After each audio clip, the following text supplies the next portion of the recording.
নন্দু তোর লেগে তুলে জানা দেয় তো অতিরিক্ত যন্ত্রণা করো। আরো দুইটা মিটিং আছে, একটু কর না। সমস্ত সংগ্রামী ভাই ও বোনেরা, সদর জেলা কংগ্রেসের সভাপতি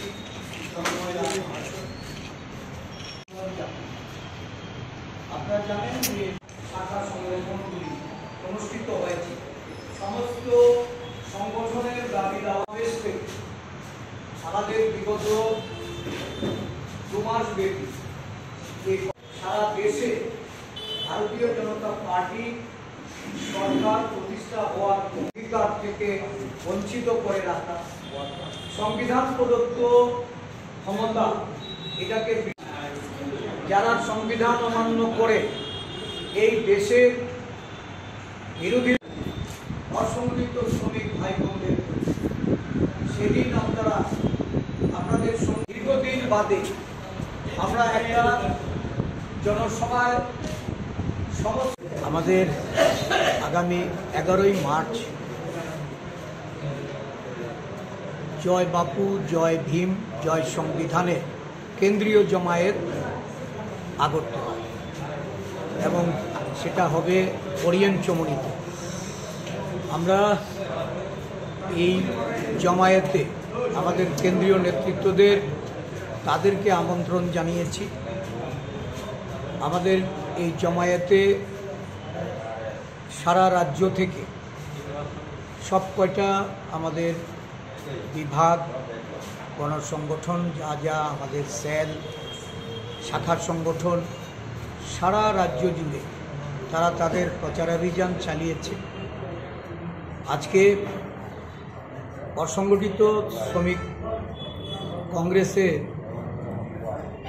রাজ্যভিত্তিক এক সভা আহ্বান করা হয়েছে সমস্ত নেতৃবৃন্দদের নিয়ে। 11 তারিখের এই সভাকে সাফল্যমণ্ডিত করার জন্য এবং দীর্ঘদিন আমরা কেন্দ্রীয়ভাবে জমায়েত করার ক্ষেত্রে আমাদের নানা প্রতিবন্ধকতার মধ্যে দিয়ে অতিবাহিত করতে হয়েছে, এটাকে চ্যালেঞ্জ রূপে গ্রহণ করে আগামী 11ই মার্চ আগরতলা শহরে যে জমায়েত হবে, এটা আমি প্রত্যাশা করি এটা দীর্ঘদিন পরে কংগ্রেস দল তার সমস্ত শক্তি নিয়ে সংগঠিত রূপে ঐক্যবদ্ধভাবে এই বেশ কয়েকটা আমাদের যে দাবি দেওয়া, সংবিধানকে রক্ষা করা, সংবিধান প্রদত্ত সংরক্ষণকে যাতে কোনোভাবেই এটাকে বিলুপ্ত করতে না পারে সেই লক্ষ্যে, এবং মানুষের গণতান্ত্রিক অধিকার ফিরিয়ে দিতে, উন্নয়নের নামে যে ব্যাপক দুর্নীতি সংগঠিত হচ্ছে এই দুর্নীতির বিরুদ্ধে সোচ্চার হতে কংগ্রেস মাঠে নামছে। কেন্দ্রীয় নেতৃত্ব কে আসতে পারে?